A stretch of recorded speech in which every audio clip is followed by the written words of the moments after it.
Meet Jill. She's a community salesperson who is a nurturing people person. She got into senior living after watching her mother care for her grandfather.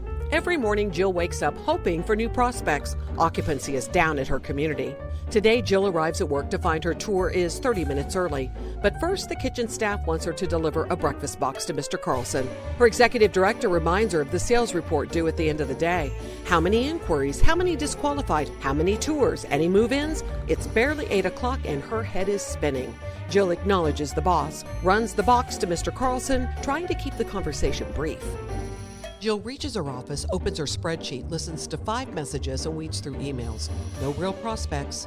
The receptionist pops in. Those early birds are still waiting for a visit. Jill grabs a welcome folder, a box of chocolates, and rushes in with a smile and apology.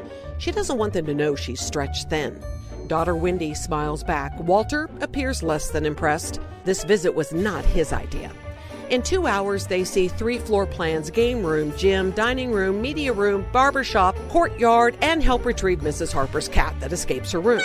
It's down to financials, security questions, and a gut check on a possible move-in. It's now after 11. Jill writes notes about Walter, updates her to-do list. When the phone rings, it's Allison at the independent living community down the street. Mr. Mason needs a higher level of care immediately. Can Jill take him?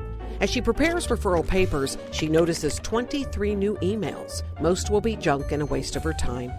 Back to phone calls, a game of busy signals and no answers. Finally, someone picks up. Hello, I got your message about our complimentary lunch. How about today, Mrs. Smith?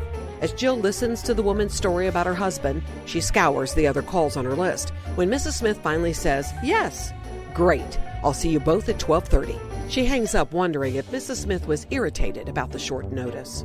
Again, Jill dials. Hi, I received your inquiry about our community. The gentleman is confused. Which community? Jill is the 4th one to call him today. He explains his mother's situation. It sounds like she doesn't qualify, but Jill promises to send information, mainly so the call will end quickly. More notes, more to-dos. Jill returns a call from Rick, who wants to visit with his mother. They discuss her health condition, her financials. She qualifies. How about Friday? Another tour, unless it's another no-show. By now it's 12:20. The executive director pops in. She needs Jill to cover the front desk at 2. Oh, and the Smiths are here. Jill has no idea if this is a potential move-in or just a free lunch. She grabs those referral papers, calls maintenance. Is Mr. Mason's unit ready? Then greets the Smiths with a deep breath and a forced smile. Jill hasn't even finished her list from yesterday.